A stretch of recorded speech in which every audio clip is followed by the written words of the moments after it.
ಅಂದ್ರೆ directed by Richard Shetty ಅಂತ ಕಾಣಿಸ್ಕೋಬೇಕು ಅಂತ ಬಹಳ ವರ್ಷಗಳಿಂದ ಕಾಯ್ತಾ ಇದ್ರು. ಇವತ್ತದು ನೆರವೇರಿದೆ ಸರ್. ಮಾರ್ನಮಿ ಬಗ್ಗೆ ನಿಮ್ಮ ಬಾಯಲ್ಲಿ ನಿಮ್ಮ ಮೂಲಕ ತಿಳಿಯೋಣ. Thank you. ಎಲ್ರಿಗೂ ನಮಸ್ಕಾರ ಆ್ಯಂಡ್ ಎಲ್ರಿಗೂ ಥ್ಯಾಂಕ್ಸ್ ಬಂದಿರೋದಕ್ಕೆ. ಈ ಒಂದು ಟೀಸರ್ ಲಾಂಚ್ಗೆ ನಮ್ಮ ಫಸ್ಟ್ ಟೀಸರ್ ಆಗಿರಲಿ, ಎರಡನೇ ಟೀಸರ್ ಆಗಿರಲಿ, ಆಲ್ರೆಡಿ ರಿಲೀಸ್ ಆಗಿರೋದಕ್ಕೆ ತುಂಬ ಸಪೋರ್ಟ್ ಮಾಡಿದ್ದೀರಾ ಎಲ್ಲ ಮೀಡಿಯಾ ಮಿತ್ರರೆಲ್ಲರೂ. ಸೊ ಇದಕ್ಕೂ ಕೂಡ ಅದೇ ರೀತಿ ಸಪೋರ್ಟ್ ಇರಲಿ. ಸೊ ಆದಷ್ಟು ಜನರಿಗೆ ರೀಚ್ ಆಗಲಿ ಅಂತ ಆಸೆ ಪಡ್ತೀನಿ. ಎಲ್ಲರೂ ಇಷ್ಟಪಡ್ತಾರೆ ಅಂತ ಅಂದ್ಕೊಂಡಿದ್ದೀನಿ. ಸೊ ಸ್ವಲ್ಪ ನರ್ವಸ್ ಆಗಿದ್ದೀನಿ, ಸಾರಿ. ಮಾತಾಡಬೇಕಂದ್ರೆ ರಿತ್ವಿಕ್ ಸರಿಂದನೇ ಸ್ಟಾರ್ಟ್ ಮಾಡ್ತೀನಿ. Sir, happy birthday to you.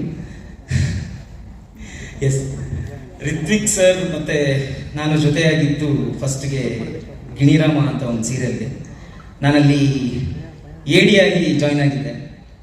So ಒಂದು 20 ದಿವಸ ಅಲ್ಲಿ ಕೆಲಸ ಮಾಡಿದ ನಂತರ ಒಂದು ದಿವಸ ಒಂದು ದೇವಸ್ಥಾನದಲ್ಲಿ ಶೂಟ್ ಮಾಡ್ತಾ ಇದ್ವಿ. ಸೊ ರಿತ್ವಿಕ್ ಅವ್ರು ನನ್ನ ಸೀದಾ ಕರ್ಕೊಂಡು ಹೋಗ್ತಾರೆ, ಶೆಟ್ರ ಬನ್ನಿ ನನ್ನ ಜೊತೆ ಅಂತ ಕರ್ಕೊಂಡೋಗಿ ಗರ್ಭಗುಡಿ ಶಿವನ ಎದುರುಗಡೆ ನಿಲ್ಲಿಸ್ಕೊಂಡು ಅವತ್ತು ಹೇಳಿದ ಫಸ್ಟ್ ಮಾತು ಅವರು, ಶೆಟ್ರೆ ಶಿವನ ಎದುರುಗಡೆ ನಿಂತ್ಕೊಂಡು ಹೇಳ್ತಾ ಇದ್ದೀನಿ, ಡೆಫಿನೆಟ್ಲಿ ಒಂದು ದಿವಸ ನೀವು ಡೈರೆಕ್ಟರ್ ಆಗ್ತೀರಾ, ಒಳ್ಳೆ ಡೈರೆಕ್ಟರ್ ಆಗ್ತೀರಾ. ಸೊ ಅಲ್ಲಿಂದ ಸ್ಟಾರ್ಟ್ ಆಗಿದ್ದು ಜರ್ನಿ. ಅದಾದ ನಂತರ ಒಂದಿಷ್ಟು ಟೈಮ್ ಟ್ರಾವೆಲ್ ಆದ್ವಿ. ಸೊ ನನಗೂ ಅವ್ರ ಬಗ್ಗೆ, ಅವರ ಇಂಟ್ರೆಸ್ಟ್ ಬಗ್ಗೆ, ಅವರ ಸಿನಿಮಾ ಪ್ಯಾಷನ್ ಬಗ್ಗೆ ನನಗೂ ಕೂಡ ಇನ್ಸ್ಪೈರ್ ಆಯಿತು. ಪ್ಲಸ್ ಅವರಿಂದ ನಾನು ಅದನ್ನು ಒಂದಿಷ್ಟು ಟ್ರಾನ್ಸ್ಫರ್ ಆಯಿತು. ಸೊ ಅದಾದ ನಂತರ ಗಿಣಿರಾಮ ಮುಗಿದ ನಂತರ ಮತ್ತೆ ನಾವು ಯಾವಾಗಲೂ ಹೇಳೋರು, ಶೆಟ್ರೆ ಸಿನಿಮಾ ಮಾಡ್ಬೇಕು, ಶೆಟ್ರೆ ಸಿನಿಮಾ ಮಾಡಬೇಕು ಅಂತ. ಒಂದು ವರ್ಷ ಸೀರಿಯಲಿಂದ ಗ್ಯಾಪ್ ತೊಗೊಂಡ್ಬಿಟ್ಟಿದ್ರು. ಸೊ ಸಿನಿಮಾ ಮಾಡಬೇಕು ಅಂತ. ಇಲ್ಲ ಡಾರ್ಲಿಂಗ್, ಕತೆ ಕೇಳೋಣ, ಚೆನ್ನಾಗಿರೋದು ಆಗುತ್ತೆ ಅಂತ. ಅಂದರೆ ನಾನು ಅವಾಗ ಅವ್ರಿಗೆ ಡೈರೆಕ್ಷನ್ ಮಾಡ್ತೀನಿ ಅಂತ ನನಗೆ ಗ್ಯಾರಂಟಿ ಇರಲಿಲ್ಲ. ಸೊ ಅದಾದ ನಂತರ ನಮಗೆ ನಾನೊಂದು ಸಿನಿಮಾ ಕೆಲಸದ ನಿಮಿತ್ತ ಮಂಗಳೂರಿಗೆ ಹೋಗ್ತೀನಿ. ಅಲ್ಲಿ ನನಗೆ ಸುದಿ ಅಂತ ನನ್ನ ಫ್ರೆಂಡು ಪರಿಚಯ ಆಗ್ತಾರೆ. ಅವರಿಂದ ಒಂದು ಕತೆ ಸಿಗುತ್ತೆ.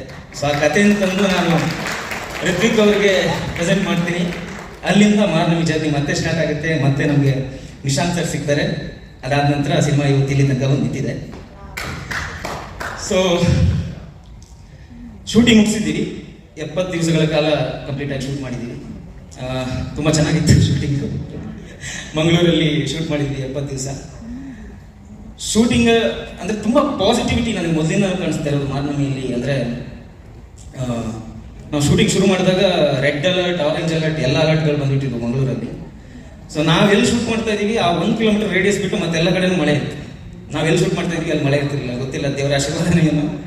ಸೊ ಪ್ರತಿಯೊಂದು ವಿಷಯದಲ್ಲಿ ಪಾಸಿಟಿವ್ ಆಗಿ ವರ್ಕ್ ಆಗಿದೆ. ಅದಾದ ನಂತರ